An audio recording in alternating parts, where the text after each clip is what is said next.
Assalamualaikum warahmatullahi wabarakatuh. Perkenalkan, nama saya Miftahul Nurzaini dari SMP Al-Falah Delta Sari Sidoarjo, Jawa Timur.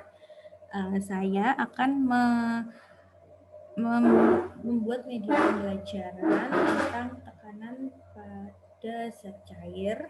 Ya, nanti akan mempelajari tentang tekanan hidrostatis, kemudian bejana berhubungan. Saya adalah peserta di Damba angkatan kelima. Baik, saya kira sudah cukup perkenalannya. Silahkan. Saya akan mulai media pembelajaran saya. Bismillahirrahmanirrahim. Pressure on fluid, tekanan pada zat cair. Nah, tekanan itu ada dua, tekanan pada zat padat dan tekanan pada zat cair. Untuk tekanan pada zat padat, di awal pembelajaran biasanya kita perkenalkan pada murid itu menggunakan rumus P sama dengan F per A, di mana semakin besar gaya dan semakin kecil luas penampangnya, maka tekanan yang akan dihasilkan akan semakin besar. Untuk sekarang saya akan menjelaskan tentang tekanan pada zat cair. Nah, yang akan kita pelajari, jadi di tekanan pada zat cair ini ada 4 sub materi yang sudah saya bedakan: tekanan hidrostatis, bejana berhubungan, hukum Archimedes, dan hukum Pascal. Yang saya fokuskan di media ini adalah tekanan hidrostatis dan bejana berhubungan, karena menurut LK di sesi 1 dan 2 di sesi 1 tentang tekanan fluidostatis itu saya fokus ke penerapan tekanan hidrostatis dan bejana berhubungan pada tandon air. Itu saya sendiri kadang juga masih kurang paham bagaimana sih penerapannya, kok bisa tandon air itu dibilang tentang bejana berhubungan. Nah, selain saya sendiri yang bingung, murid saya juga biasanya lebih bingung lagi, kok bisa ya Ustadzah begitu kan kalau panggil saya, kok bisa pada tandon air, bagaimana cara kerjanya. Nah, begitu. Nah, di media ini saya mencoba untuk memperbaiki dan membuat pemahaman anak-anak itu lebih baik, seperti itu ya.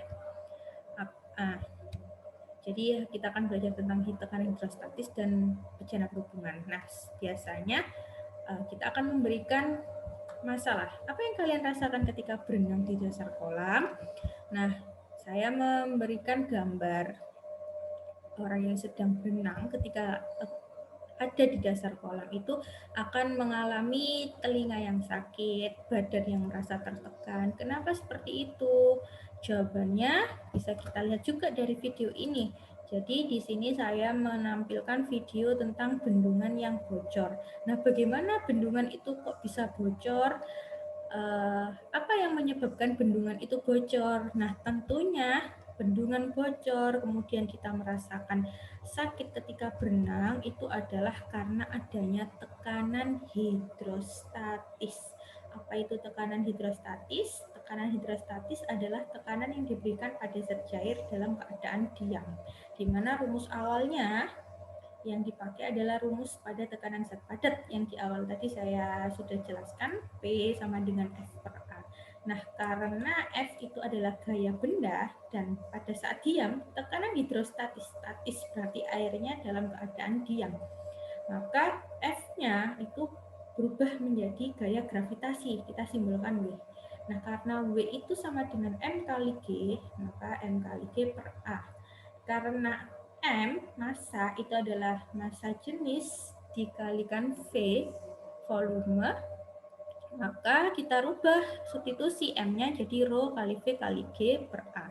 Nah, karena volume itu adalah H kali A, ketinggian dikalikan luas permukaan, disubstitusi lagi V-nya menjadi H kali A. Dicoret A-nya sehingga diperoleh rumus P sama dengan rho kali G kali H. Nah, ini adalah rumus tekanan hidrostatis.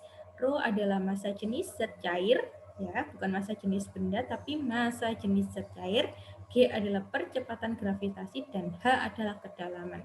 Dari rumus ini sudah kita ketahui bahwa tekanan hidrostatis hanya dipengaruhi oleh 3 faktor. Rho, massa jenis zat cair, G, percepatan gravitasi, dan H adalah kedalaman zat cair. Semakin dalam ketiga faktor ini, maka tekanan hidrostatisnya juga akan semakin besar. Semakin kecil ketiganya ini, salah satunya mengecil nilainya, maka tekanan hidrostatisnya juga akan berpengaruh, semakin kecil juga gitu. Nah, ini penerapan tekanan hidrostatis. Yang pertama tadi sudah saya beri fenomena pada bendungan. Jadi proses pembangunan bentuk dam bendungan itu semakin ke bawah semakin tebal seperti piramid. Jadi kenapa kok semakin bawah semakin tebal? Karena semakin dalam kedalaman zat cairnya, tekanan hidrostatisnya semakin besar, makanya dibuat tebal.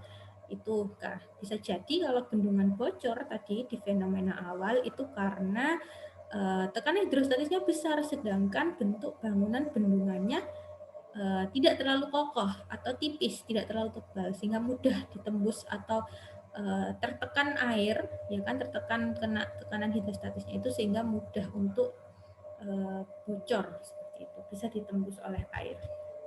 Yang kedua adalah pada saat kita menyelam. Nah, biasanya ini kita diving itu ya memakai memakai baju yang tipis, kemudian dibentuk seperti sirip ikan. Fungsinya adalah agar badan kita tidak terkena tekanan hidrostatis yang terlalu besar. Nah, yang kedua, di tekanan hidrostatis ini yang akan kita pelajari juga tentang bejana berhubungan. Apa itu bejana berhubungan? Bagaimana bentuknya? Bejana berhubungan adalah wadah atau bejana yang memiliki 2 atau lebih tabung dengan bentuk yang berbeda, bervariasi tetapi saling berhubungan. Contoh real dalam kehidupan nyata adalah teko air yang sering kita gunakan ya. Jadi ada 2 tabung, tabung kecil dan tabung besar, dan saling berhubungan. Inilah bejana berhubungan. Nah, kalau di lab biasanya yang paling sering diketahui adalah bentuk U ini, atau yang 4 tabung dengan bentuk yang berbeda-beda. Nah, azas bejana berhubungan itu menyatakan bahwa zat cair yang homogen dengan massa jenisnya, jadi ketika zat cair yang homogen dimasukkan ke dalam suatu bejana berhubungan, maka akan memiliki tinggi permukaan zat cair yang sama atau sejajar. Ketinggian zat cairnya akan sama atau sejajar. Jadi meskipun bentuk tabungnya ini berbeda-beda, tapi ketinggiannya akan sama. Kenapa seperti itu? Karena zat cair ini memiliki massa jenis yang sama, berada di tempat yang sama, sehingga percepatan gravitasinya juga akan sama, kemudian akan memiliki kedalaman yang sama. Jadi selalu memiliki kedalaman yang sama. Kenapa? Karena tekanan hidrostatisnya di masing-masing bejana itu pasti sama besar. Nah, berarti apakah bentuk bejana itu mempengaruhi besar tekanan? Tentu saja jawabannya tidak.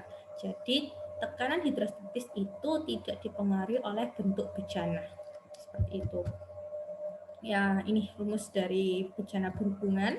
Apabila sudah dimulai dimasukkan 2 zat cair yang berbeda, maka azas bejana berhubungan ini tidak berlaku lagi, karena tentunya zat cairnya akan memiliki ketinggian yang berbeda.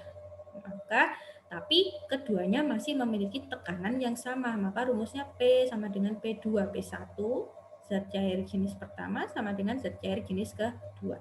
Rho GH1 sama dengan Rho 2 GH2.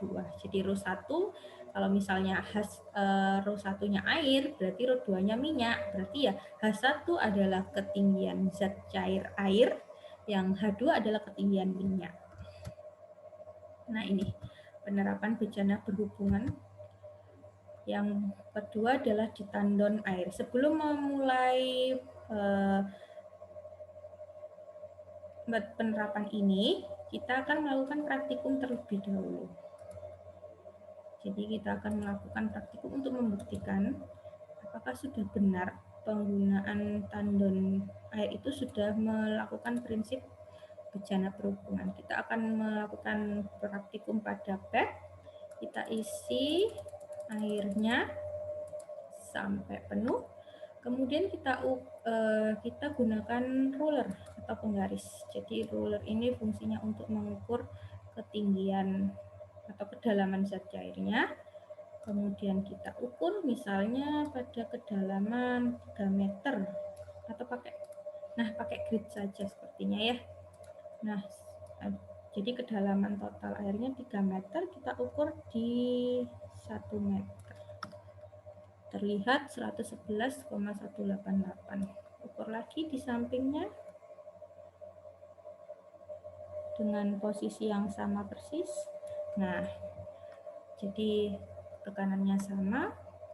Kita ukur yang 2 meter. Posisinya agak mendekat. Oh, ternyata sama.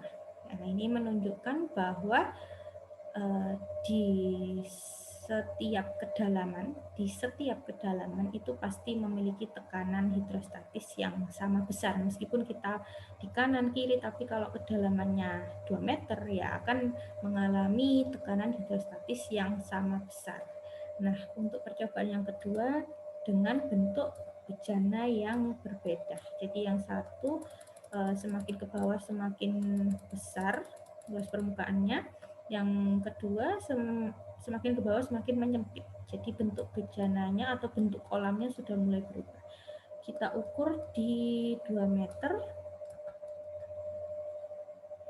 Nah, di sini dengan posisi yang sama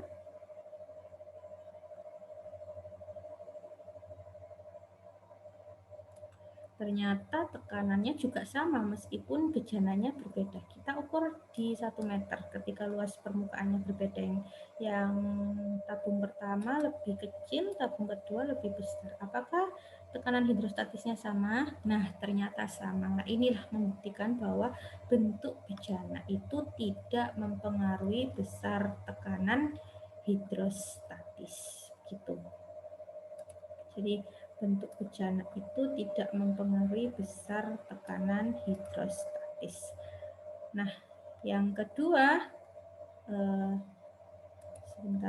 yang kedua tadi kita fokus lagi ke bentuk yang lain. Nah, ini bentuknya sudah berbeda. Nah, ini posisinya masih sama. Ternyata di kedalaman berapa ini ya, sekitar 1 meter, tapi nggak penuh ini airnya, mungkin setengah meter atau seperempatnya ini. Nah, besar tekanannya sama, di kedalamannya sama, meskipun bentuk bejananya berbeda. Kita taruh di paling bawah dengan posisi yang sama, kedalaman yang sama maksudnya. Nah, di sini. Nah, ternyata meskipun bejananya sangat berbeda bentuk, tabungnya sangat berbeda bentuk, ternyata di kedalaman yang sama, tekanan zat cair atau tekanan hidrostatisnya masih sama besar. Nah, sekarang kita kembali lagi ke PowerPoint tadi. Berarti bagaimana prinsip bejana berhubungan pada tandon? Pada tandon rumah, prinsip bejana berhubungan yang berlaku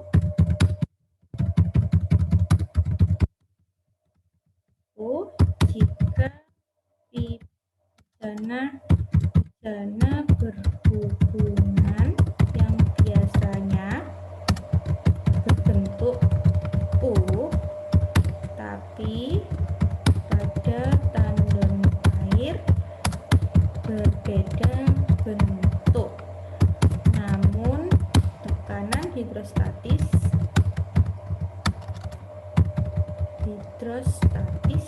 yang dihasilkan tetap sama karena tandon berada di ketinggian, sedangkan keran berada di posisi yang lebih rendah. Nah, menurut saya dari beberapa percobaan yang saya lakukan, kemudian saya menganalisa bagaimana hubungannya dengan proses pemasangan tandon air yang menjadi masalah saya di LK sesi 1 di materi fluidostatis. ternyata proses pemasangannya inilah yang menerapkan konsep bejana berhubungan. Pemasangan pipa airnya ini, kalau biasanya pipa U saja, tapi ini bentuk pipanya sangat beragam. Yang penting adalah proses peletakan tandonnya ada di atas, kemudian keran air yang dialirkan itu berada lebih rendah daripada tandon airnya, begitu, sehingga air ini akan memiliki kedalaman yang sama untuk masing-masing keran yang akan dialirkan. Jadi misalnya ada yang ke bak mandi, ada yang ke wastafel, kemudian ada yang ke tempat cuci baju. Nah, karena ketinggian airnya sama, kemudian mereka dialirkan melalui pipa-pipa atau bejana berhubungan, ya kan? Maka tekanan yang akan dialirkan, tekanan air yang akan dialirkan juga akan pasti sama besar, sehingga pemancaran airnya juga sama besar, gitu, semakin cepat. Semakin besar tekanannya, proses pemancaran airnya juga akan semakin besar. Itu sampai di sini dulu penjelasan saya. Inilah media sederhana saya untuk membuat murid-murid saya paham dengan ini, karena ini yang menjadi masalah saya ini di proses pemasangan tandonnya. Itu terima kasih saya ucapkan. Mohon maaf jika ada salah kata, salah sikap, mungkin salah penjelasan konsepnya. Bisa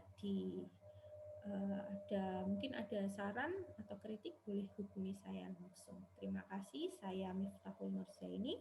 Assalamualaikum warahmatullahi wabarakatuh.